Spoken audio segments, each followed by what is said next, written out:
గోడలకి మన గొడవలు తెలియొద్దని ఆశ, మంచం మన ముచ్చట్లను చూడొద్దని ఆశ, పడకింట్లో పెనవేతలు ఆవాలని ఆశ, డాబాపై దోబూచులు ఆడాలని ఆశ, డాబాపైకెక్కాక దాహాలే పెరిగాక, వెన్నెల్లో తడిశాక వెచ్చంగా మరిగాక, ముద్దుల్లో మునిగాక మును ముందుకు వెళ్ళాక, గుణకారం చేశాక ఘనకార్యం జరిగాక, అది కాస్త తెలిసాక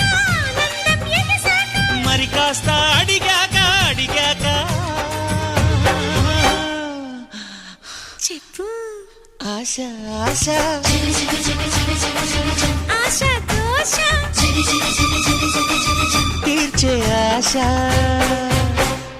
ఎన్ని జన్మలెత్తినా ఆడదిగా పుట్టాలని, మగవాడై పుట్టాలని